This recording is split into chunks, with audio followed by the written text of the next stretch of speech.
The Ahmed Kathrada Foundation has embarked on a campaign to document women who participated in the 1956 Women's March. This project is called #FreeToFlow. It's also aimed at supporting 500 young women with sanitary pads.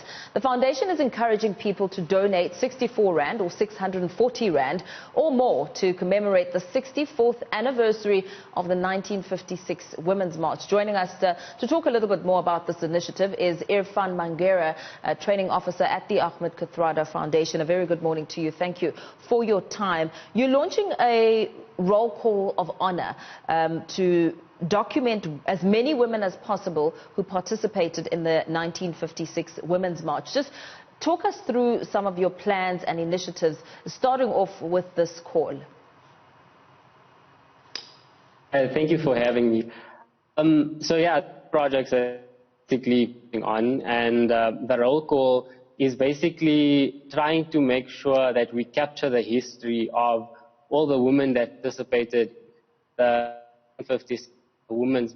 And as an historic event, the level of organizing communication went into such a march. You remember time when, or even the systems in place weren't advanced as we have today. And we want to capture this history so that we for the future generations and my generation can understand the role of women in not just this march, but in the struggle in general. So the roll call aims to make sure that whoever is who participated in that march can submit their name so that we can also use this material, researchers can use this material, and so on. And we know there's the front is Mam Sisulu, Helen Joseph, Mam Sophie de Bruyn have been captured somewhat in the history books, and a bit has been written about them, but we haven't fully the other women who participated in this particular march. So that's the aim of this roll call. It's honors roll call. And we want this to be a really impactful project where the public can get all the information through to us so that we can capture some of this information as well. This is not the only initiative that you're involved in. You're also on a drive called Free to Flow that will address the inadequate access of sanitary pads to hundreds of schoolgirls. Talk us through that initiative. So the second one, the free initiative, has been in place for a few months. In fact, it started off last year where one of our youth clubs had initiated this project. And they've did a few social experiments unpacking how young women have to face period poverty. And this Free to Flow campaign just showed us the realities that exist for communities. So we have about 9 community-based activist youth clubs in the south of Johannesburg. And youth clubs are particularly focused on building their communities and tackling issues at the ground level. And this campaign actually is one that's run throughout the youth clubs. And we aim to provide sanitary pads for at least 500 young women. And I think it's important to recognize that it's not just about sanitary pads. It's about giving young women access to proper schooling, that they don't lose out on school time, they don't lose out on work opportunities. We've also initiated a supplementary program where young women in our organization or in the youth clubs are trained and educated around menstruation, sexual and reproductive health, and so on.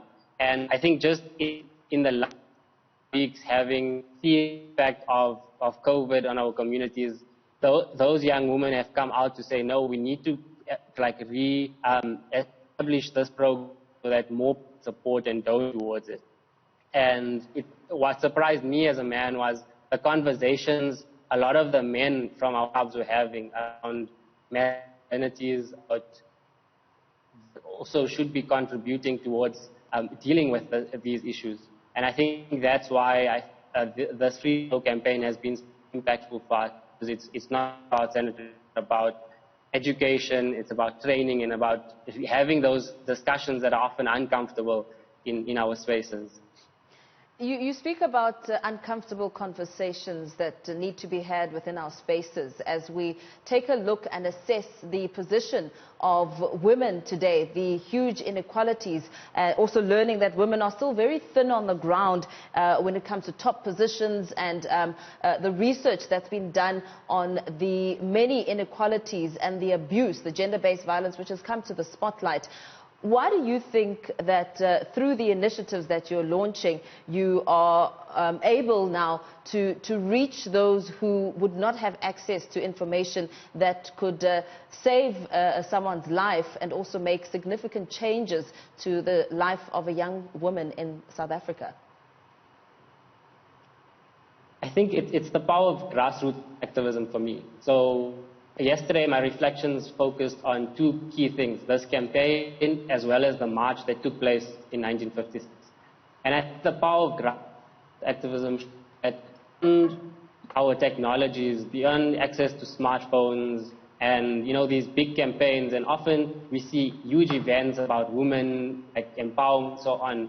Very rarely we actually see the work done at the ground level. So I applaud those organizations that are doing that, and I think your point is that we have to be on the ground. This is a grassroots issue. Everyday South Africans who don't necessarily have access to these devices or perhaps even smart TV and a laptop. So this allows to enter to start engaging on topics and making sure that the content around these issues is taken to the ground. So people can start realizing how we have to unlearn as well as learn new things.